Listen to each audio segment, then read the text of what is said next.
Le rendement maximal.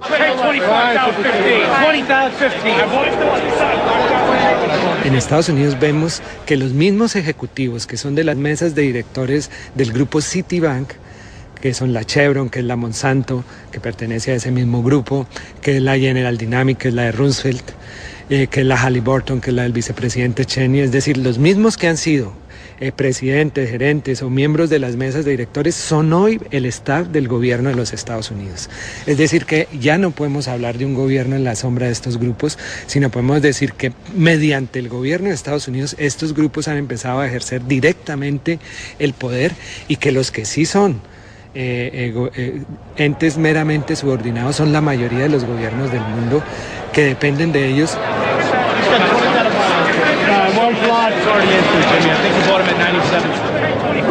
La globalización es una inmensa mentira.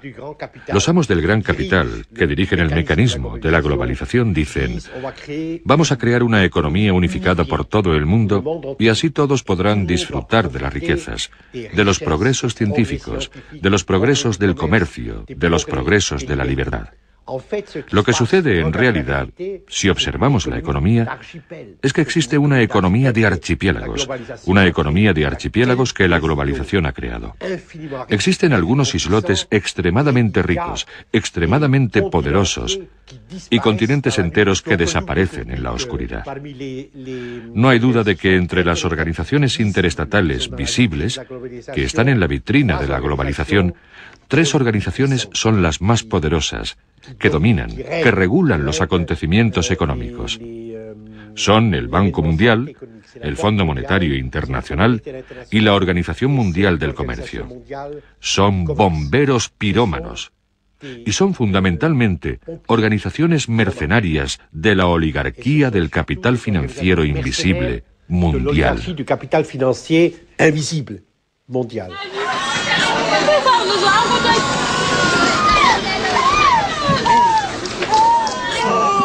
La política del Fondo Monetario Internacional como la del Banco Mundial yo no la veo clara por ningún sitio porque no se ven los beneficios. Yo aquí en 30 y tantos años pues veo que la pobreza va aumentando.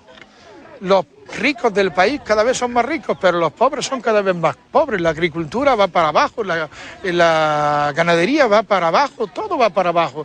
Si hubieran efectos saludables para toda esta gente, se verían. Yo no los veo por ningún sitio. Es la mundialización de la pobreza, ¿no?, de la riqueza. Yo no creo que se pueda luchar contra la pobreza ni crear, como se llama aquí, una estrategia de lucha contra la pobreza sin luchar contra la riqueza y sin luchar contra los ricos mismos, porque los ricos son cada vez más ricos y los pobres son cada vez más pobres.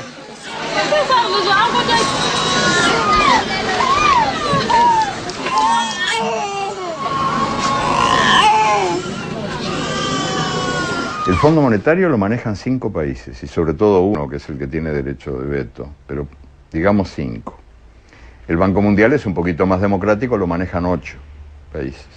La Organización Mundial de Comercio, que es la que nos condena a cobrar cada vez menos y a pagar cada vez más, en sus estatutos establece el derecho de voto, pero nunca se votó, jamás.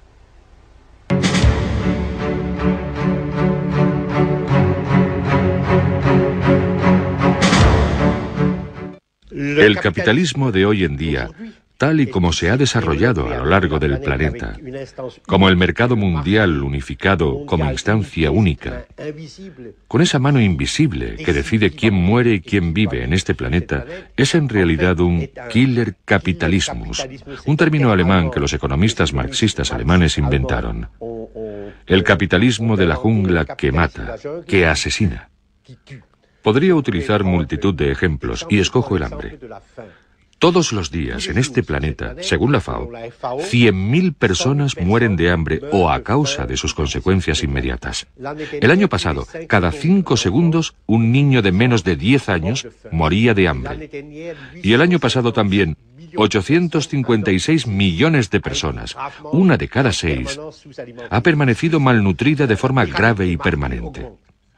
Las cifras indican que la pirámide de mártires aumenta, y todo esto sucede en un planeta que, según la FAO, podría alimentar en condiciones normales, con 2.700 calorías por día para un adulto normal, a 12.000 millones de seres humanos, y somos 6.000 millones, es decir, a casi el doble de la población actual. O sea que en esta matanza cotidiana del hambre no hay fatalidad alguna.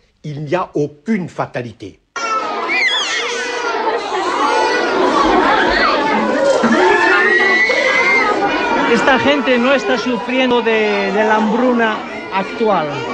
Están en una situación de hambruna crónica. Cuando estos niños llegan a esa situación ya ni comen. Esto clama al cielo. Más que al cielo también, pero vamos, clama a Occidente, clama al primer mundo.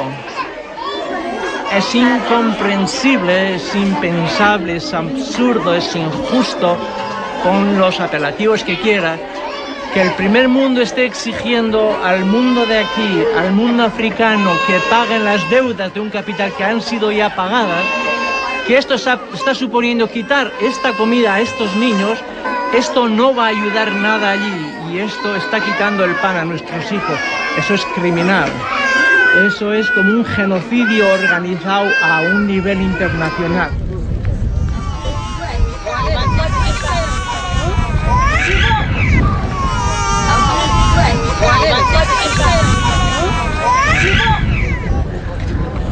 Hasta hace 30 años, 40 años,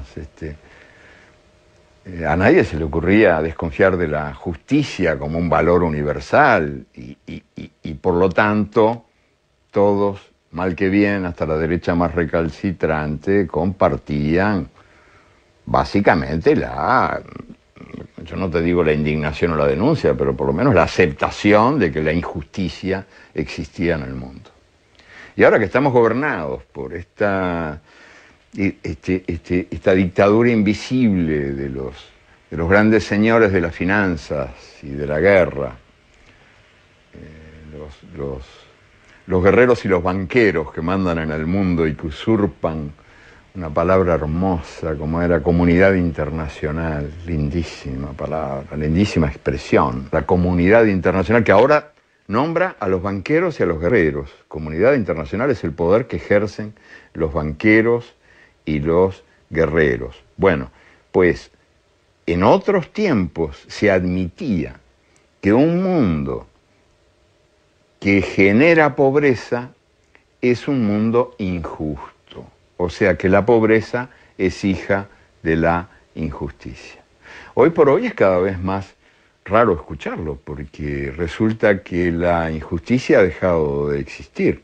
La pobreza es el justo castigo que la ineficiencia merece.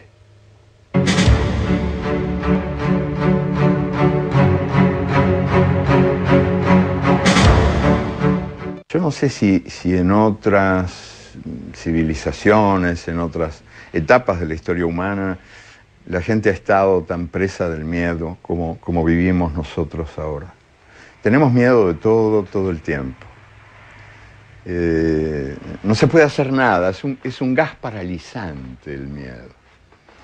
Los miedos, creo, predominantes, los que se sienten más en la vida cotidiana son el miedo a perder el trabajo, que es un típico pánico de nuestro tiempo, la inseguridad laboral, el miedo a no encontrar mañana tu puesto en la fábrica o en la oficina, que hace que una cantidad de derechos sindicales que se habían obtenido a lo largo de más de 2 siglos de luchas estén ahora corriendo grave peligro de muerte, porque nadie se anima a nada por miedo, por pánico a la pérdida del trabajo que se tiene. El que no tiene miedo a perder el trabajo tiene miedo de no encontrarlo, que es un miedo muy semejante. Y hay muchos otros pánicos, el pánico de vivir, el pánico de ser, el pánico de cambiar,